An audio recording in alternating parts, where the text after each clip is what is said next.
Okay, may mudto na usab kanatong tanan Luzon, Visayas, Mindanao, mayong mudto Philippines, may mudto world, may mudto universe.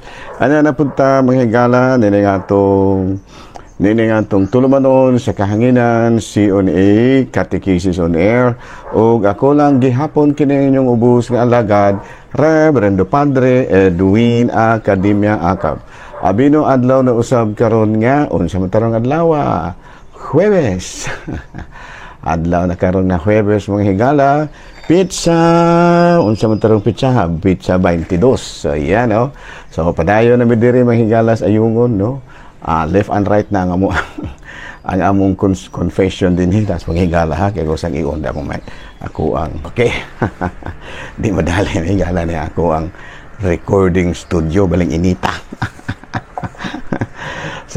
So, ari kita may higala sa ato ang mga pagtimbaya, no? Maayong mudto na kanatong tanan, Luzon sa Visayas, Mindanao. Labi na gayon mga maabot ini ato nga pagsibya, of course, ato ang mga media platforms, no? Ato ang Facebook, no? Dinha sa ato ang teleradyo. Of course, diri sa ato ang kanang DWWC Radyo Bandilyo, no? Lahat, no? Padayon kita sa ato ang mga buhat tunon ni ining kamudtuhon, no.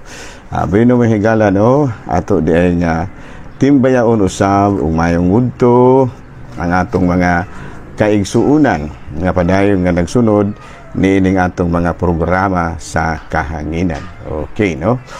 Bino adlaw karon nga samantarong adlaw mahigala, of course, no.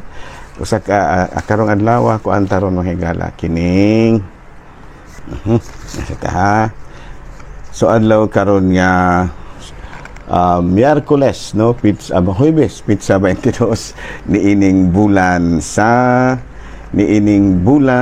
sa Mayo.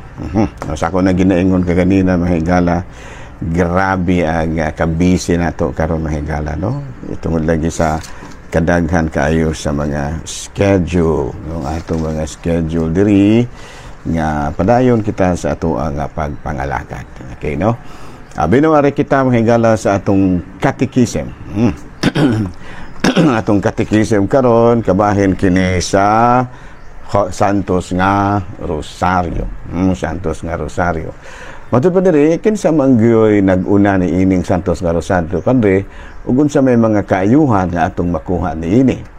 Of course, sigon sa kasaysayan, no, ang kining gitawag natong Rosario usa kini ka debosyon rooted in ancient practice of counting prayers with the use of knotted ropes or beads for keeping track of recitation in the early church. No, sa ato pa kining kabahin sa paghimo nga rosaryo mahigala ato kining napanunod, no, sa karaan nga mga panahon nga diin kan ug magampo gani sila ilang pasunod ihap nila ang ilaha mga pagampo unya nagamit sila og mga knotted ropes, no, kini bitang pisi nga gibaat o baka dunay mga beads, mga lusok, no, aron nga masunod nila ang ilahang pag-recite sa ilahang mga pangadyon.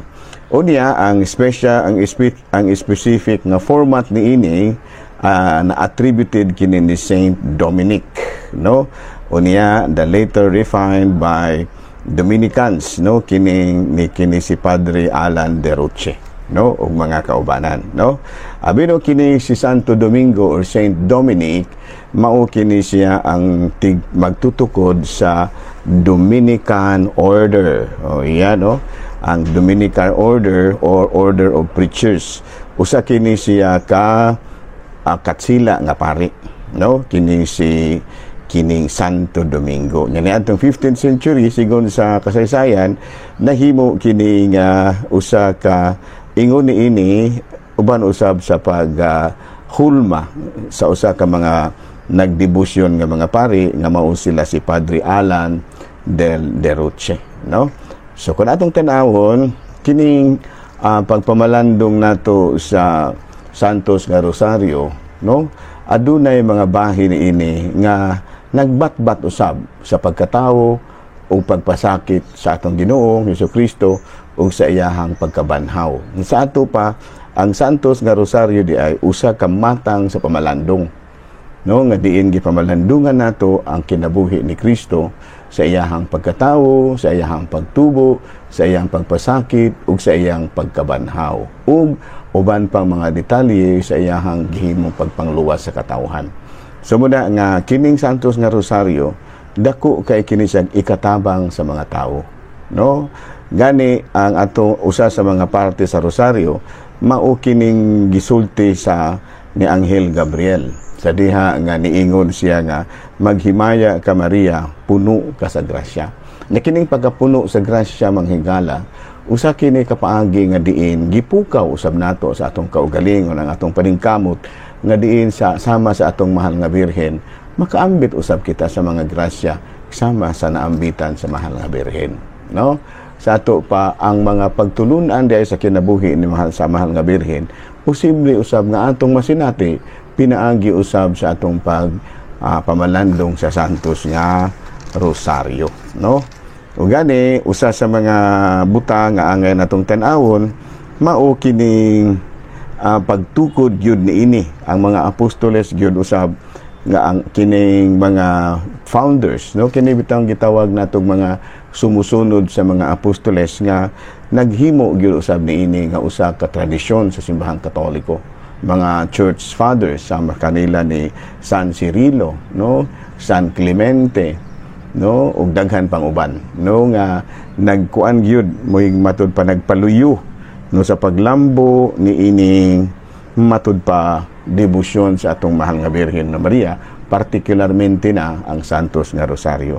Gani sa Lourdes ni atong 1853 sa diha nga nagpakita ang mahal nga Birhen ngadto kang San Bernardita sa Sobiru, usag yun sa iyahang hangyo ngadto sa ngadto kaniya, no, ni Santa Bernardita nga magampo gyud ang katawhan sa santos nga rosaryo. Tungod kay sa ako nang ginaingon diha sa santos nga rosaryo na pamalandungan gyud usab nato ang kinabuhi sa atong Ginoong Hesukristo. Ingon ni ana, no? Ug gani kun atong tan-awon sa kasaysayan sa daghan kayong magpakita sa atong mahal nga Birhen, ang santos nga rosaryo kanunay gyud niyang giawhag. Giawhag niya nga ang katawhan magpuyo gyud sa magampo gyud sa santos nga rosaryo sama sa iyahang panawagan sa tulo ka mga bata dito sa Fatima ngadtong 1917, no, nga diin nanawagan gyud siya sa katawhan pinaagi sa tulo ka bata nga sa ulugon gyud ang santos nga rosaryo. Abi no sa ako pod nga eksperyensya during the pandemic, no, dili man lagi pwede na to nga magtapok-tapok ng mga tao. So ang nahitabo kada kadlawon man lagi gyud nga magrosaryo diri sa amoa sa kining ayungon. Kada kadlawon gyud mi every 5 o'clock. Unya kay wala dili naman allowed nga mogawas ang mga tao. So ako na lamang ug ang usa sa mga lay minister nga uy nagampo sa rosaryo. Unya, samtang duruhan na lang kami, ako maoy naghimong manalabtan o siya maoy nagtubag, nahibulong may mga higala, no, dili giniingon nga pag-unsa. Mismo ako gyud mismo nakadungog niini. Samtang nga nagrosaryo kami, aduna gyoy babae nga nisabat pagrosaryo namo. Kinsa dagay itong babayhana, pero kami rin nakadungog mi, pero wala naman lang ko nilingi kay diri mas akong luyo. Usa di ay sa akong mga parokyano, si konsehal na magani karon si Jing Gumba, no, siya mo'y nahibulong hinga naman samtang nagrosaryo kami ang iyang nakita duha ra kami kabuok nga nagrosaryo, pero adunay laing tao nga nisabat kanamo. Usa ka babae nga hilabihan kanindot ang iyahang ang iyang tingog. O wala ko na sayod kung unsa kinsa katong babayhana, kung anghel ba dagway kadto o mismo mahal nga Birhen. Muna nga sa amo nga pamalandong, no, gikalipay gyud usab siguro og dako kay mahal nga Birhen ang kanunay namo nga pagrosaryo kada adlaw. Gani sa panahon sa pandemic mao gyud ang among gihimo, ingon ni ana. So matud palagi sa daghan kayong mga aparisyon nga gipakita ang atong mahal nga Birhen, usag yun sa iyang gipangayo nga ang katawhan yun kanunay nga mag-rosaryo.